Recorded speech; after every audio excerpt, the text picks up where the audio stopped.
You know, today marks 2 years since a semi-truck driver crashed into a charter bus full of students and multiple others in a car, killing 6 people.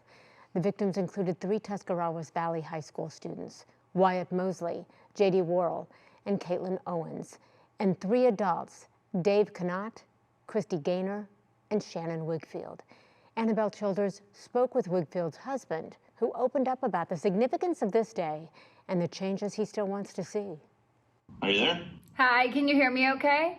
Yeah, can you hear me? It's November 14th, 2025, exactly 2 years since Rick Wigfield's wife Shannon was killed. It feels like such an inadequate question, but I want to start by asking you how you're doing right now. I mean, obviously, this is probably one of the hardest days of the year for us. Kind of puts a sorrow feeling in your gut, you know, that you almost anticipate every year now. Shannon Wigfield was part of a group of 54 Tuscarawas Valley students and 3 chaperones traveling to Columbus for a school conference when they were forced to slow down for a crash on I-70. Next, semi-truck driver Jacob McDonald crashed into the chaperone's car and the charter bus, killing 6 people. In the last 2 years, as the Tusky Valley community and the victims' families have grieved, McDonald's case went to court.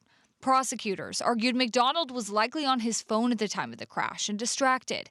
But the judge ultimately ruled that prosecutors did not adequately prove McDonald was reckless, finding him not guilty of 20 of the 26 charges he was facing.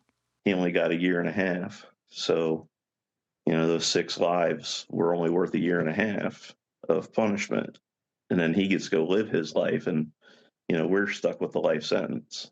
Rick says the verdict has been one of the hardest things he and his 3 children have had to deal with, and yet they are moving forward. She wanted to see her kids grow up, and she wanted to see her grandkids grow up. But, you know, just if she could see them right now, they're carrying on her legacy. They're doing extremely well, and she would be very proud of all 3 of them.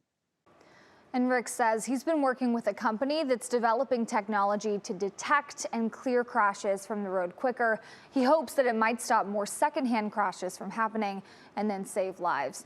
And tomorrow, the Tuscarawas Valley Local School District is holding their 2nd annual memorial walk and run to honor the lives lost. Christy, that will be happening at 11. Yeah, so I just cannot imagine what it's like for all of those families who are involved in this. Just trying to get through the day now. Thank you so much, Annabelle. Appreciate it. And thinking of all of them, certainly.